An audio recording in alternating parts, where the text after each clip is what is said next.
A betrayal so deep it shattered not just a marriage but an entire family. When Laura discovered her husband was having an affair, she was devastated. But nothing could prepare her for the truth. He wasn't cheating with a stranger or even a friend. The other woman was her own mother. What followed was a chain reaction of lies, anger, and obsession, until someone wound up dead. Was this a crime of passion? A calculated murder? Or a tragic accident fueled by heartbreak? Today we uncover the shocking truth behind the affair that led to murder. At the center of this chilling true crime story is Laura, a devoted wife and mother who thought she had built a stable life with her husband. But when she starts noticing strange changes in his behavior, late-night phone calls, hushed conversations, and unexplained absences, her intuition tells her something is deeply wrong. Her worst fears are confirmed when she uncovers a devastating secret. Her husband, Mark, has been having an affair. But the betrayal cuts even deeper when she learns the identity of the other woman, her own mother, Diane Miller. As Laura's world crumbles, tensions explode within the family. Accusations fly, relationships unravel, and emotions spiral out of control. Then the unthinkable happens. A single act of violence turns this twisted love triangle into a homicide investigation. Now detectives, including Detective Ryan Caldwell, a seasoned investigator with years of experience in domestic crime, must untangle the web of lies, deceit, and deadly emotions to uncover the truth. Who was the victim? Who was the perpetrator? And was the murder an act of passion, revenge, or something far more sinister? This isn't just a crime story, it's a tragic unraveling of trust, family, and the devastating consequences of deception. As we dive into the details of this case, we'll explore the psychological motivations behind the affair, the emotional fallout, and the investigation that followed. Stay with us as we uncover the shocking truth behind the affair that led to murder.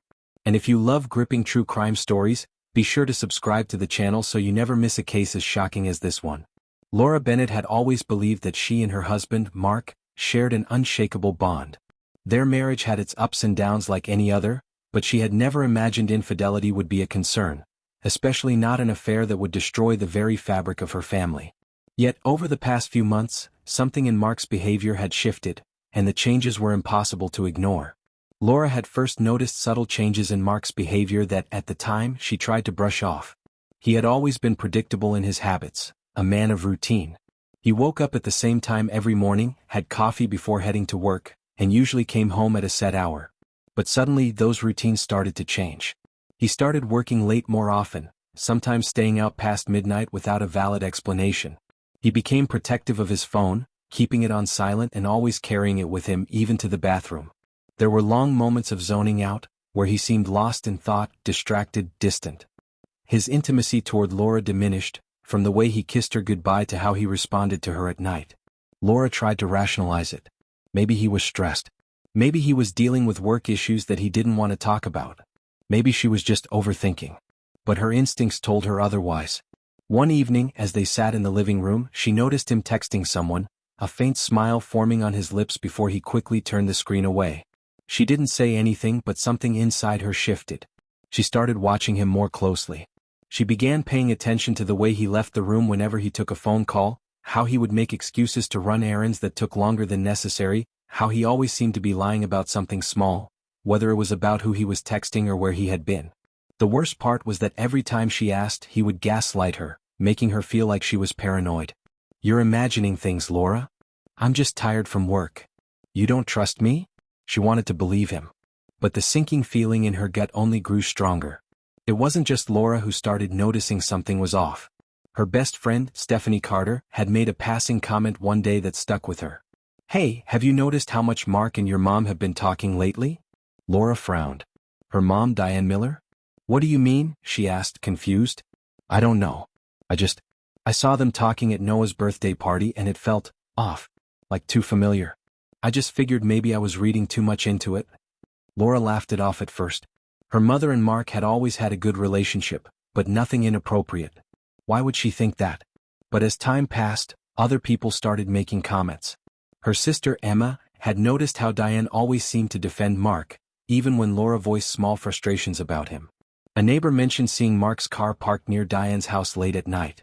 Even her father, who had been divorced from Diane for years, said in passing, "Your mother's been acting like she's got some big secret. Never seen her so giddy about anything." At first, Laura dismissed these observations. It was ridiculous. It was her mother, the woman who raised her, someone she trusted completely. But then the pieces started falling into place.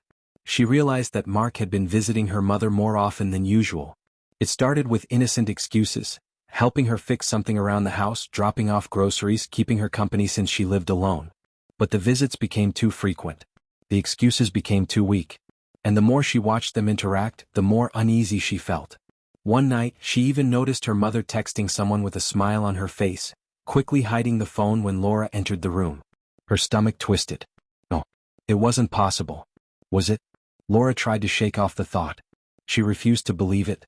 Until one night when everything fell apart. Mark had gone to bed early, claiming he was exhausted. But Laura knew better. She had seen him typing on his phone before slipping it under his pillow. Something inside her snapped. Once she was sure he was asleep, she carefully reached under his pillow and pulled out the phone. It was locked, but she knew his passcode. They used to share everything. Her fingers trembled as she entered the code. And then there they were. Dozens of messages. Texts filled with intimacy, longing, secrets. Her heart pounded as she scrolled through the conversations. I can't wait to see you again. Same place tomorrow? I miss you already. I hate sneaking around, but it's worth it. Do you think she suspects anything? And then, the message that made her blood run cold. I love you, Diane. I don't know how much longer I can keep this a secret. Her whole body went numb. She read the name over and over again, hoping she was hallucinating. But there it was. Diane. Her mother. Her chest tightened and she suddenly felt like she couldn't breathe. Her mother. Her own mother. The betrayal cut deeper than she ever thought possible. Everything started making sense. Why Mark had been distant, why Diane had been acting strange, why they always seemed to defend each other. It was because they were hiding something. They were lovers. Laura clutched the phone so tightly that her knuckles turned white. Her vision blurred as tears streamed down her face. She stumbled out of the bedroom and rushed to the bathroom, trying to muffle her sobs. The realization hit her like a truck. This wasn't just an affair. This was the ultimate betrayal. She felt rage, heartbreak, confusion, disgust all at once. How could they do this to her? How could her mother, the woman who had given birth to her, stab her in the back like this? And how could Mark, the man she had built a life with, trusted, had children with, throw it all away for this sick, twisted relationship? She couldn't think. She couldn't breathe. All she knew was that she had to confront them. And when she did, nothing would ever be the same again. Laura sat in the dark for hours, staring at the screen, reading and rereading the messages. Every word felt like a dagger to her heart. By morning, she had made up her mind.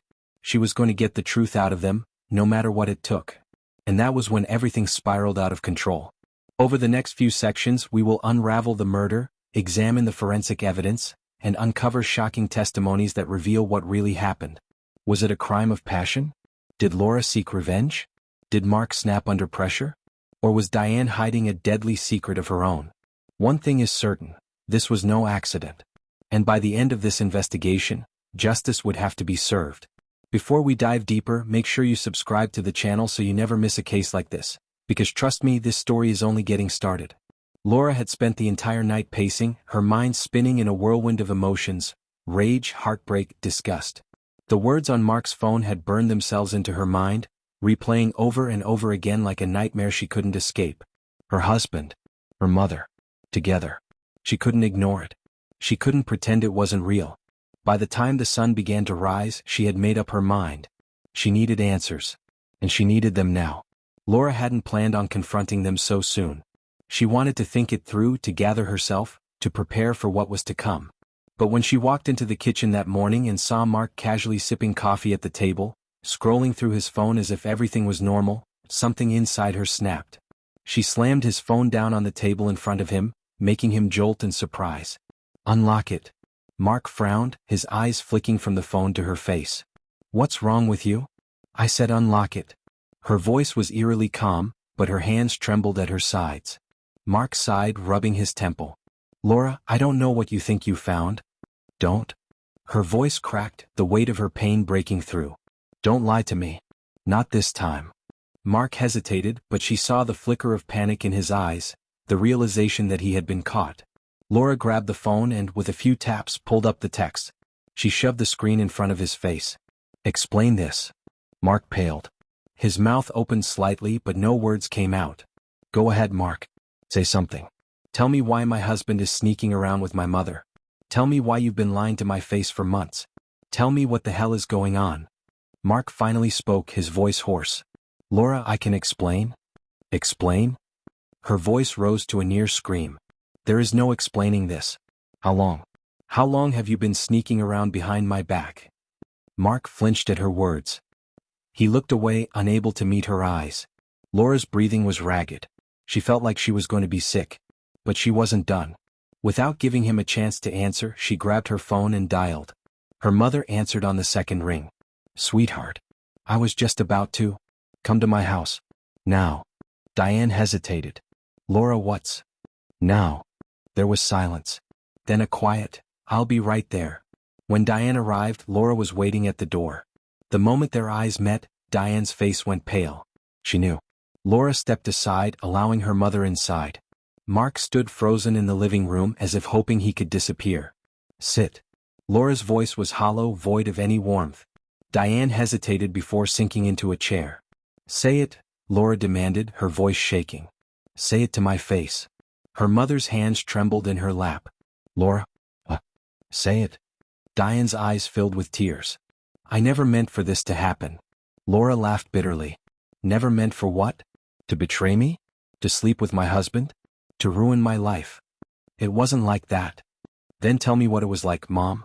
Tell me how you justify this." Tears spilled down Diane's cheeks, but Laura felt nothing.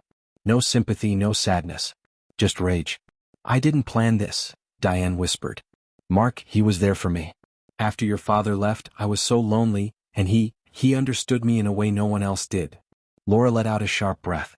"Are you seriously trying to justify this to me right now?" Mark finally spoke, his voice soft. "Laura, I swear it wasn't meant to go this far." Shut up." The silence that followed was suffocating. And then, in a whisper, Laura asked the question that had been haunting her since she read those messages. "Do you love her?" Mark hesitated. And that hesitation was all the answer she needed. Laura felt something inside her shatter. She turned to Diane. "And you? Do you love him?" Her mother didn't respond. That was it. That was all Laura needed to know. "Get out." Her voice was barely above a whisper. "Laura, get out." Her mother flinched, but she didn't argue. She grabbed her purse and hurried to the door, pausing for just a second. "I'm so sorry," she whispered. Laura turned away, unable to look at her. Mark hesitated before standing. "Please, Laura. If you say one more word, I swear to God." He stopped. And then he walked out, leaving her alone in the ruins of her marriage and family. The fallout from the confrontation sent shockwaves through Laura's life. Word spread quickly. Family members took sides. Some refused to believe it. Others, especially Laura's father, were horrified but not surprised. "She's always been selfish," he muttered when Laura told him. "But I never thought she'd do this to her own daughter." Laura tried to move forward, but the betrayal was all-consuming. She couldn't sleep. She couldn't eat. Everywhere she turned, there were reminders of what she had lost. And then the messages started. At first they were from Mark, pleading, apologizing, begging for another chance. Then came the messages from her mother. "Laura, please don't shut me out. I never meant to hurt you. I love you. You're my daughter, and this doesn't change that." But it did change everything. And then things took a darker turn. Laura started receiving anonymous messages, ones filled with venom, calling her names, blaming her for not being good enough to keep her husband. Her tires were slashed in her driveway one night. A brick was thrown through her window. And then a letter arrived at her doorstep. No return address. Just one sentence. "You ruined everything. Now you'll pay for it." Laura's hands shook as she read the words. She wasn't sure who sent it. But she knew one thing for certain. This wasn't over. It had been weeks since the confrontation. Weeks of unanswered phone calls, missed messages, and painful silences. Laura's life had become a blur of anger, confusion, and deep betrayal. But the escalating tension, unresolved, festering, was about to reach a breaking point that no one could have predicted. On the night of the crime, Laura was alone in her house, trying to piece together the fragments of her life. Mark hadn't spoken to her since the confrontation, and Diane had tried to reach out, but Laura had made it clear that she didn't want any part of their apology. She couldn't be in the same room as them, let alone listen to their excuses. That night, Laura had decided to go to bed early. The exhaustion from the emotional toll weighed heavily on her. She lay in the dark, staring at the ceiling, trying to escape the crushing thoughts that haunted her. The faint ringing of her phone from the other room startled her. When she checked the caller ID, she saw it was her mother. Diane. Laura hesitated but decided to answer. Mom? Her voice was weary, barely above a whisper. Laura, I know you're angry, but I need to see you. Diane's voice trembled with emotion. What is it now? Laura's words came out sharper than she intended. Diane seemed to falter on the other end.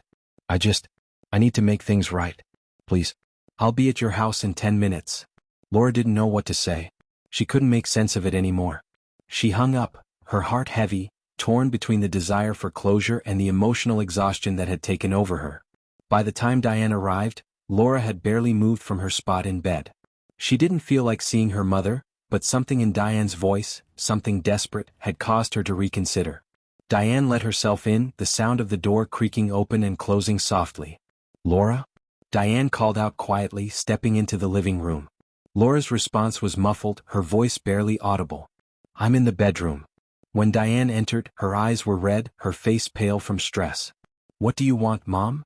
Laura's voice was distant, devoid of the warmth it once carried. Diane walked closer, the silence between them suffocating. She seemed to hesitate for a moment before she spoke again, her voice tight with emotion. I just want to explain.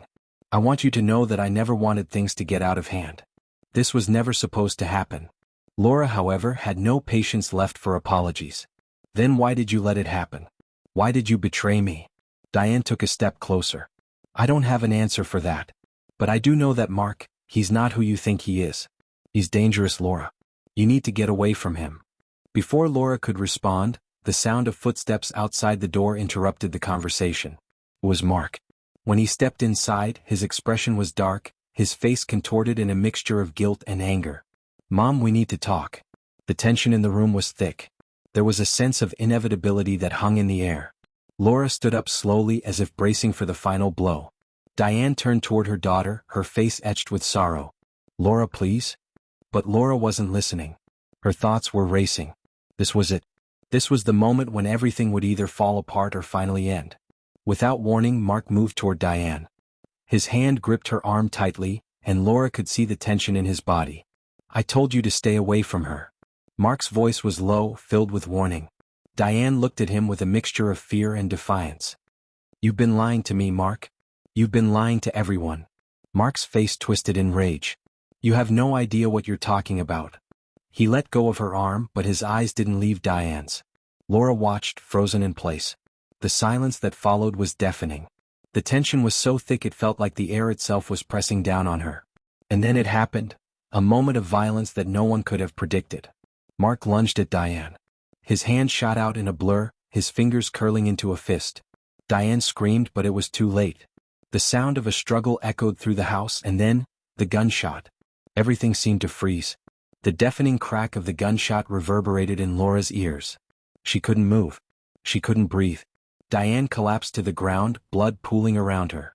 Mark stood over her, the gun still in his hand, his eyes wide with shock. Laura felt herself sway, barely managing to stay on her feet. Her mother, her own mother, was dead, and it was all because of him. The police arrived within minutes of the 911 call, but by the time they reached the house, it was clear that the tragedy had already unfolded. The scene was chaotic, filled with flashing lights and the sound of sirens. Mark was immediately arrested, his hands still trembling from the gunshot. He was in shock, unable to comprehend the consequences of his actions. Laura stood in the background, numb, unable to process the reality of what had just happened. How had it come to this? The shockwaves of the murder rippled through the family and the community. The news spread quickly, and soon the small town was filled with gossip, whispers, and shock. Family members were devastated. Laura's father could barely speak, his face a mask of disbelief. How could he do this? He muttered to anyone who would listen. How could he kill his own lover? Friends and neighbors were equally stunned. Many had known Diane as a friendly, caring woman, someone who could never hurt anyone, let alone her own daughter. As detectives began piecing together the events of the night, they quickly discovered that there were conflicting accounts from those involved. Mark's version of the events was shaky, but he claimed that the situation had escalated quickly. He said that in the heat of the moment, after Diane had threatened him with a gun, he had acted in self-defense. But there was no gun found on Diane's body, and forensic evidence didn't back his story. The evidence at the crime scene was damning. Blood splatter analysis showed that Diane had been standing near the door when the gunshot was fired, and the trajectory suggested that Mark had fired at close range. As for the alibis, both Mark and Diane's stories didn't match up. Mark claimed that he had never intended to kill anyone, that it was a spur-of-the-moment decision. However, forensic experts noted that the gunshot wound suggested a deliberate action. Laura, meanwhile, was a critical witness, but she was still processing the horror of what had unfolded before her eyes. Her testimony, though vital, was full of emotion and confusion. Everyone involved had their own story, their own version of the truth. But the facts were clear.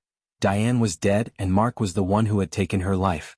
The flashing red and blue lights cast an eerie glow over the crime scene as detectives and officers swarmed the house. The residents of the quiet neighborhood had been abruptly jolted from their evening routines, and the hushed whispers of neighbors began to fill the streets. A woman had been shot dead in her daughter's home, and the horror of it all was enough to send shockwaves through the small community. Detectives Jordan Mallory and Rachel Hayes were the first to arrive at the scene. As they stepped out of their car, the sound of sirens faded into the background, replaced by the grim reality of their task. The house was cordoned off with yellow police tape, and the scene was chaotic with officers moving quickly but methodically, preserving evidence while taking notes. Mallory, an experienced investigator with a no-nonsense demeanor, surveyed the area. He had seen his fair share of violent crime, but this felt different. Rachel, his younger partner, took a deep breath, glancing over at the crowd of onlookers gathered behind the barricades. She had a sense of dread she couldn't shake, and as they entered the home, the magnitude of the crime began to settle in. The living room had been cordoned off, and the first thing that caught Mallory's eye was the bloodstain, large, dark, and spreading across the floor where Diane had fallen. "Gunshot at close range," Mallory muttered under his breath. His eyes narrowed. The victim didn't stand a chance. He knelt down to inspect the area around Diane's body. There was a single shell casing nearby, its position near the door indicating the location of the gunshot. But there were no other signs of a struggle. No broken furniture, no sign of defensive wounds on Diane's body. Rachel walked over to the kitchen where Mark had been found sitting, his hands shaking, covered in blood. His expression was one of disbelief, his mind still processing the gravity of his actions. "This is the man who pulled the trigger?" Rachel asked quietly. Mallory nodded. "Most likely. But let's see what he has to say first." The initial forensic findings confirmed what the detectives suspected. Mark had shot Diane at close range, and the gunshot wound was consistent with a deliberate act rather than an accidental discharge. The medical examiner's report detailed the damage done to Diane's body, noting that the bullet had entered her chest and caused severe internal injuries. There was no evidence of defensive wounds, which led the medical examiner to believe that Diane had been caught off guard and didn't have the chance to react. Further examination of the crime scene revealed traces of gunpowder residue on Mark's clothing, confirming that he had been the one to pull the trigger. Blood spatter analysis indicated that Diane had been standing near the door when the shot was fired. The close range of the wound suggested a personal confrontation, not a random act of violence. The lack of any sign of a struggle between Mark and Diane also raised questions. If Mark was acting in self-defense, why didn't he try to fight back or defend himself? The forensic evidence pointed to one likely conclusion: this was a crime of passion. Mark, still in a state of shock, was arrested at the scene. He had no alibi and the evidence was mounting against him. At first he was compliant, though visibly distraught. He was placed in handcuffs and read his rights. He didn't resist, his mind still clouded by the overwhelming emotions of the night. "I didn't mean to kill her," Mark had repeated over and over as officers led him away. "It was an accident. I didn't mean it." But there was no denying the evidence. The gunshot wound, the blood on his clothes, and the witness statements all pointed to one person: Mark. After Mark was taken into custody, the detectives began the long and grueling process of interrogation. The interview room was sterile, with a single table and 2 chairs. Mark was seated across from Mallory and Rachel, his face pale and eyes red from crying. His hands trembled as he gripped the edge of the table. Mallory started with the basics. "Mark, tell us what happened. From the beginning." Mark's voice cracked. I don't know what happened. It was a fight and then I just snapped. I don't know how I ended up with the gun." Rachel leaned forward, her voice calm but firm. "You were in the living room with Diane. You shot her. You need to tell us the truth." Mark hesitated, his face flushed with guilt. The silence in the room was suffocating. Finally he spoke, his voice barely above a whisper. "I don't know. I just wanted her to leave. She kept pushing, kept trying to make things right with Laura, and I couldn't take it anymore." Mallory exchanged a glance with Rachel. This was it, the crack in his story. "You didn't want her to make things right with Laura?" Mallory asked, his voice steady. "Why?" Mark looked down, his voice barely audible. "Because I didn't want her to get in the way. I didn't want her to ruin what we had. Diane and I, we were in love." It was an unexpected confession. The affair had been about more than just a betrayal, it was about a relationship. And that relationship had been dangerous, obsessive, and destructive. Mark's breakdown in the interrogation room revealed the deeper truth. The crime wasn't just a heated argument gone wrong. This was the culmination of months of secrecy, jealousy, and manipulation. Detectives quickly pieced together the motive: jealousy and revenge. Mark had been involved in an illicit affair with Diane, Laura's mother. As the affair progressed, the emotional tension between all three individuals had grown unbearable. Mark had kept up the facade of being a loving husband to Laura while secretly growing more attached to her mother. Diane, in turn, had begun to feel guilty about the affair and was trying to find a way to end it. She had even tried to reconcile with Laura, hoping that things could go back to normal. But Mark saw this as a threat. Diane's attempts to make amends with Laura undermined everything he had been trying to build with her. Mark's obsessive attachment to Diane had clouded his judgment. He was no longer thinking rationally. The emotional manipulation, the affair, the lies, it had all come to a head that fateful night. In the end, Mark's motives were rooted in possessiveness and a desire to control the situation. Diane had threatened his relationship with Laura, and in his eyes, there was no turning back. As the trial for Mark Thompson's crime began, the weight of the case settled heavily on the shoulders of those involved. The courtroom, filled with somber faces and anxious anticipation, became the battleground for what would prove to be a highly contentious and emotional legal battle. The courtroom was filled with tension, as both the prosecution and defense prepared to argue their sides. The prosecution, led by District Attorney Emily Harris, had a strong case against Mark from the start. The evidence was undeniable: the gunshot wound, the blood on his clothes, his confession, and the testimony of witnesses who had seen him leave the scene of the crime. Prosecutor Harris wasted no time establishing the core facts. Mark had murdered Diane in cold blood, motivated by jealousy, revenge, and an obsessive affair that had spiraled out of control. The prosecution argued that Mark's crime was premeditated, despite his claims of an accidental killing. They emphasized the months of emotional manipulation and betrayal that had built up to the fatal confrontation. Harris painted a picture of a man consumed by his own desires, someone who had chosen his path of deceit and violence and who, in a moment of uncontrollable rage, decided to take Diane's life.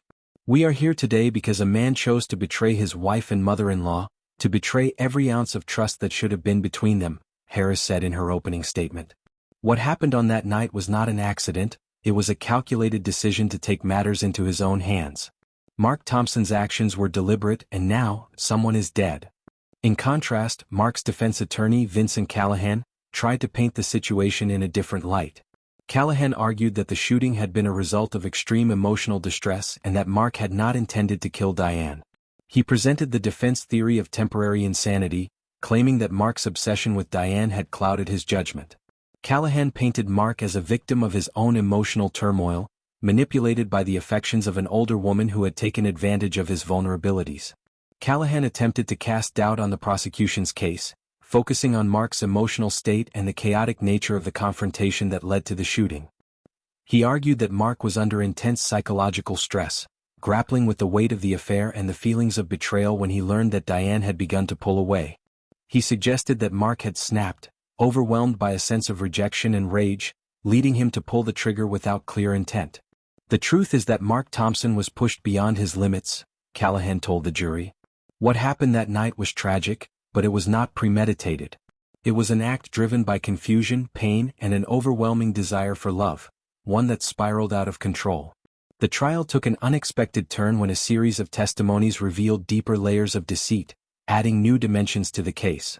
One of the most unexpected came from Laura herself, Mark's wife.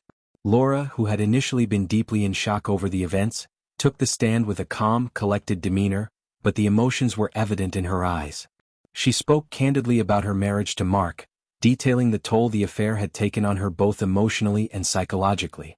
There were moments when I would see them together, the way my mother and my husband interacted. It wasn't right. It wasn't normal, Laura testified, her voice shaking. But I never imagined, never in my wildest dreams, that it would lead to this. I loved him. I trusted him. And he betrayed me in the worst way possible.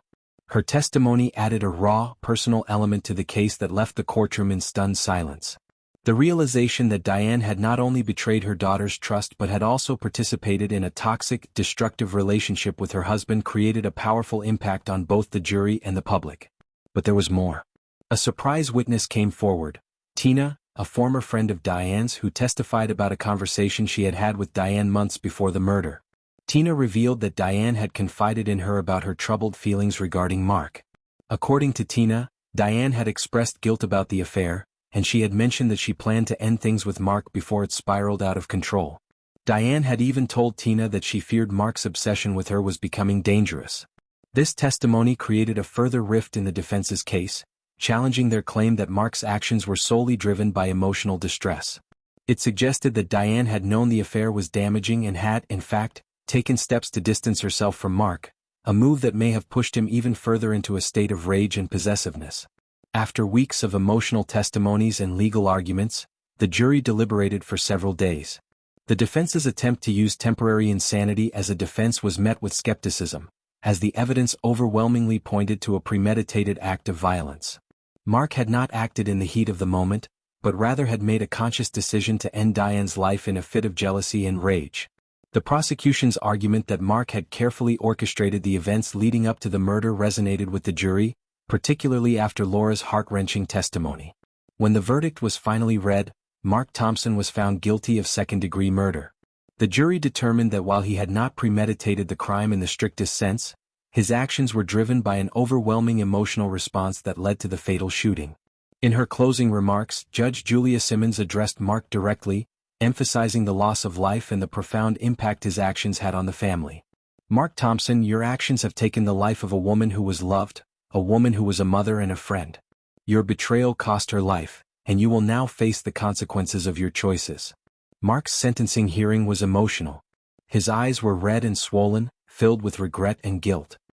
He had never intended to kill Diane, he claimed in his final words, but the court was not swayed by his remorse.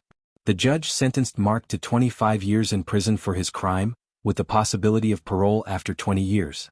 While the verdict brought closure to some, the story didn't end there. Diane's family, particularly Laura, struggled to cope with the emotional fallout of the trial. The trauma of losing her mother to violence, coupled with the devastation of having her own husband involved in the crime, weighed heavily on her. For Mark, the reality of his crime set in as he was led away to prison. His years of obsessive behavior, infidelity, and ultimately violence had led him down a path from which there was no return. While he may have been sentenced to prison, the lives he shattered, his wife, his mother-in-law, and the entire family, could never fully heal. As the case came to a close, the community was left with lingering questions about the extent of emotional manipulation and the dangers of betrayal. Was justice truly served? In the eyes of the law, yes. But for those who had been affected by Mark's actions, true justice could never fully restore what was lost. The aftermath of the tragic events surrounding Diane Thompson's death reverberated through the lives of all involved. For Laura, the pain was unbearable. Not only had she lost her mother in the most horrific way imaginable, but she had also had her world turned upside down by the man she had loved and married. The emotional toll of losing both her mother and her trust in her husband was immeasurable. 4 months following the trial, Laura struggled to make sense of the events that had shattered her life. The deep sense of betrayal she felt had become something almost inescapable. The guilt of knowing she had failed to recognize the signs earlier in her marriage, the feeling that she had allowed her mother to become involved with Mark, haunted her daily. She would often seek therapy, trying to understand how such a situation could spiral so far out of control. I keep asking myself if I should have done something differently, Laura said during a television interview months after the trial.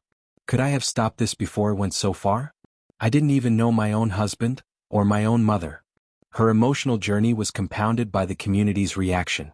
Some extended sympathy for her, while others whispered and judged her for her inability to prevent the affair in the first place.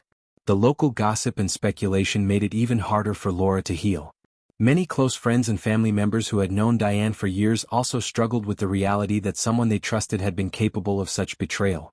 Mark, now incarcerated, was left to reckon with the consequences of his actions behind bars. While he showed remorse in court, the emotional devastation he caused would be something that would linger with him for the rest of his life. Prison life was a far cry from the comfortable suburban existence he once knew. Over time, Mark's letters to the outside world revealed an individual who had lost his sense of self. Some expressed guilt, while others appeared to be desperate attempts at understanding his own psychology. He remained in contact with a few old friends who offered him support, but the realization of his own culpability seemed to weigh on him heavily. As for the community, it remained shaken. The affair, the murder, and the family tragedy sent shockwaves through the small town, where everyone knew everyone's business. It became a story whispered in hushed tones at dinner tables, bars, and at church. The community struggled to make sense of how someone like Mark, once considered a devoted husband, could have committed such a heinous act. It left a mark on everyone, making people question their own relationships and the trust they placed in those closest to them. The case sparked significant discussion in legal and social circles. Lawyers, psychologists, and criminologists weighed in on the nature of the crime, particularly the intersection of betrayal and violence. Many experts discussed how a combination of emotional manipulation, infidelity, and a toxic love triangle could push someone to a breaking point. Emotional abuse was a key term often mentioned. Experts on abusive relationships began focusing on the way Mark's manipulation of both Diane and Laura could be classified as psychological abuse. In his obsessive pursuit of Diane, Mark had created an emotional environment that, over time, pushed both women into a corner. His affair with Diane, combined with his control over Laura's emotions, was seen by some as a form of coercive control that drove the family to collapse. For some, the case also underscored the psychological danger of infidelity. The idea that one person's need for control and obsession with another could result in murder was a sobering reminder of how deep-seated emotional dysfunctions could manifest as violence. On the legal front, discussions about temporary insanity were reignited. Mark's defense team had tried to present him as a victim of emotional turmoil, invoking the idea that his unstable mental state had led him to commit murder. However, experts discussed the danger of using emotional distress as a legal defense for violent acts. The case prompted legal debates about whether the law should offer more leniency for emotional disturbance or whether it was time to reconsider how such defenses were applied in violent crimes. In the wake of the trial, domestic violence laws were revisited by local lawmakers. Several advocates for victims of domestic abuse raised concerns that the case was yet another example of how emotional manipulation can often go unnoticed and unaddressed by both legal systems and social structures. The discussion revolved around better ways to educate the public on recognizing toxic relationships before they escalate into violence. Laura Thompson, after a few years of recovery, is now involved in advocacy work for victims of domestic abuse and emotional manipulation. She uses her platform to speak about the signs of controlling relationships and to encourage others to trust their instincts when something feels wrong. Despite the lingering pain, she has worked to rebuild her life and find healing in both her personal and professional endeavors. In interviews, she often speaks about the long road to self-forgiveness and how her journey has been shaped by both tragedy and personal growth. "I have learned to trust myself again, but I will never forget what happened," Laura shared. "Every step forward is a step I choose to take for me, and for my mother." Mark Thompson remains in prison, serving his 25-year sentence. His time behind bars has been marked by long periods of reflection, but little redemption. In letters to friends, he continues to express regret, but those who knew him before the crime say that the man they once knew is gone. Some believe that his remorse is genuine, while others view him as someone who will always be defined by the crime he committed. Whether or not Mark will find any peace during his time in prison remains to be seen. As for Diane, her death left an unfillable void in the lives of her loved ones. The trauma of her loss still haunts Laura, and many in the community still remember Diane with fondness. Diane's friends, especially Tina, continue to struggle with their own emotions, grappling with guilt and sorrow over the fact that they could not intervene in time to prevent the deadly escalation of the affair. The case of Mark Thompson's affair with Diane, and its tragic conclusion, underscores the dangers of unchecked emotional manipulation, infidelity, and the corrosive effects of obsession. It serves as a stark reminder of how deeply human emotions can be twisted, sometimes leading to irreversible consequences. While justice may have been served in the court of law, the true costs of this crime extend far beyond the courtroom and the prison cell. As we reflect on the events surrounding this case, we can learn valuable lessons about the importance of healthy relationships, trust, and the need for individuals to seek help when they feel emotionally overwhelmed or trapped in toxic environments. Understanding the signs of emotional abuse and manipulation is crucial, and prevention starts with open conversations and awareness. We'd love to hear your thoughts on this case. Do you think the punishment fit the crime, or should there have been other legal considerations? How do you think society can prevent similar tragedies from occurring in the future? Let us know in the comments below, and don't forget to subscribe to our channel for more deep dives into true crime stories.